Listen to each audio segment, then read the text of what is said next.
Naku po, ito na nga ang sinasabi sa hula mga kabayan. US Air Force ginawang target practice ang mga artificial island na ginawa ng China. At ito pa mga kabayan, bansang Israel muling nagbigay ng tulong pang-militar sa Pilipinas para mas palakasin pa ang defensive capability ng ating bansa sa kasagsagan ng mas tumataas na tensyon sa agawan ng teritoryo sa West Philippine Sea. Ako po si Roy Zen, welcome sa KL Thoughts. Kung hilig mo ang mga ganitong videos, mag-like at mag-subscribe para lagi kang updated sa mga susunod na upload.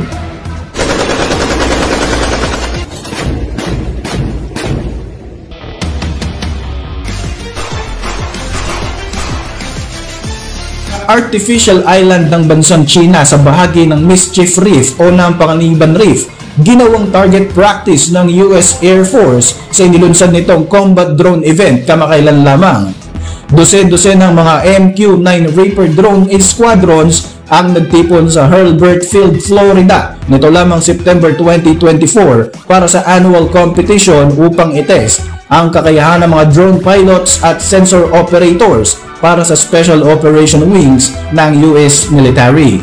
Sa inilabas nga na larawan ng US Air Force mula sa Reaper Smoke 2024 competition, isa sa mga screens dito ay nagpapakita ng larawan ng Mischief Reef at ng palibot nga ng disputed territory ng Spratly Island na bahagi naman ng West Philippine Sea. Sa mga nakalipas na taon, nagkaroon na ng konstruksyon ng mga artificial island ang China sa teritoryo na ito na nagsisilbi ngayon bilang mga Chinese military outpost.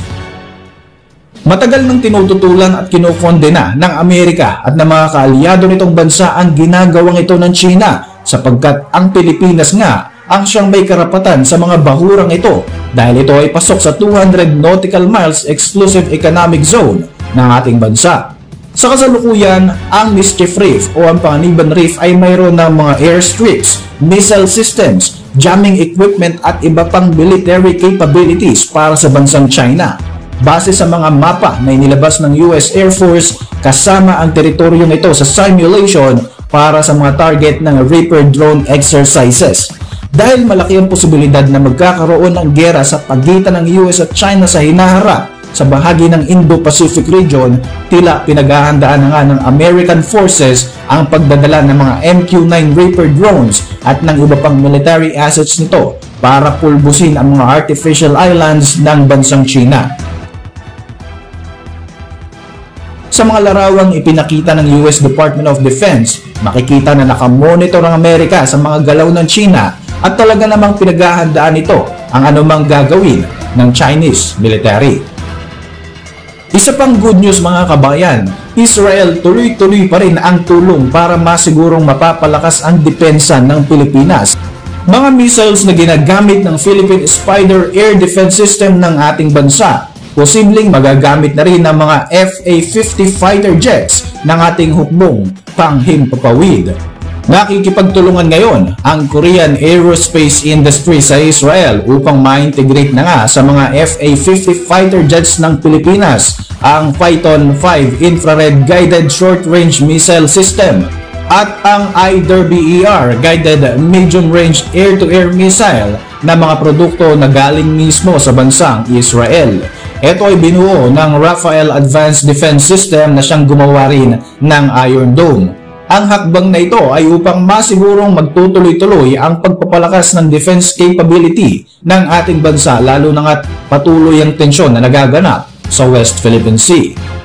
Isa pa nga sa mga tampok na kaganapan ngayon sa AFP Modernization Program ay ang pagtesting ng ating sandataang lakas sa Spider Air Defense System, isang makabagong surface-to-air missile system na nagmula rin sa Israel na talaga namang inaalmahan ngayon ng bansang China. Ang Spider o Surface-to-Air Phyto and Derby ay isang makabagong armas na idinisenyo upang protektahan ang mga kritikal na pasilidad at importanteng teritoryo ng Pilipinas laban sa mga aerial threats gaya ng combat aircraft, attack helicopters, mga attack drones at guided missiles. Bahagi ito ng malawakang plano ng Armed Forces of the Philippines sa pag-upgrade ng mga kagamitan sa ilalim ng AFP Modernization Program. Ayon kay Colonel Michael Lohico, gagamitin ng Pilipinas ang Spider system para sa mga integrated air missile defense exercises na isasagawa nga sa Central Luzon.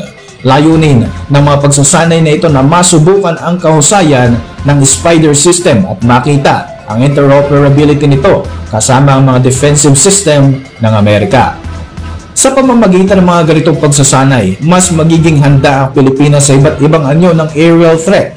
Ang kasunduan para sa pagbili ng Spider system ay nilagdaan noon pang 2019 sa pagitan ng Department of National Defense ng Pilipinas, Ministry of Defense ng Israel at ng Rafael Advanced System. Ang halaga ng 3 Spider batteries ay umabot nga sa 6.8 billion pesos. Dalawa sa mga baterya na ito ay dumating na sa bansa noon pang September 2023. Ang pagdating ng mga missile systems na ito ay isang mahalagang hakbang sa pagpapalakas ng national defensive capability ng ating bansa, lalo pa nga sa harap ng mga tumitinding tensyon sa WPS kung saan tuloy-tuloy pa rin ang mga agresibong aksyon ng China laban sa ating bansa. Sa gitna ng issue ng WPS, mas pinapaigting ng Pilipinas ang pagbili ng mga makabagong armas mula sa Israel. Bukod kasi sa Spider system ay nagpahayag din ang Philippine government ng interes na bumili ng iba pang mga high-tech na mga armas at kagamitan mula sa bansang Israel, kabilang na nga rito ang mga missiles, radar and advanced command and control systems na magagamit sa pagmonitor at pagtatanggol sa ating mga teritoryo. Taong 2021 ay tinanggap ng Pilipinas ang 20 units ng Sabra Ascod light tanks at ng Pandur II armored personnel carriers mula pa rin sa Tel Aviv upang magamit sa territorial defense. Pinapatibay nito ang kakayahan ng ating sandatahang lakas para may pagtanggol ang ating bansa laban sa mga puwersang manghihimasok, lalo na nga sa pinagtatalunang teritoryo ng West Philippine Sea. Sa tulong ng mga military cooperation ng Pilipinas sa mga kaalyadong bansang kagaya ng US at Israel, higit na pinapatatag nito ang kakayahan ng ating bansa, lalo na sa mga defensive capabilities. Kung ikukumpara sa dambuhalang bansang China na siyang nakikitang banta sa seguridad sa Indo-Pacific region, maaaring hindi sapat ang mga armas at makinaryang ito. Gayunpaman, ang pinaka-importante pa rin dito ay may pakita ng ating minamahal na bansang Pilipinas na hindi tayo basta-basta padadaig kahit gaano pa kalakas at kalaki ang ating kalaban. Para sa inyong mga reaksyon, mag-iwan lang ng komento sa ibaba ng video na ito. At para manatiling updated sa ating mga susunod na upload, siguruhin mag-subscribe. I-like mo na rin ang ating mga videos bilang suporta. Muli, ako po si Roy Z at maraming salamat sa patuloy na pagsubaybay sa ating channel.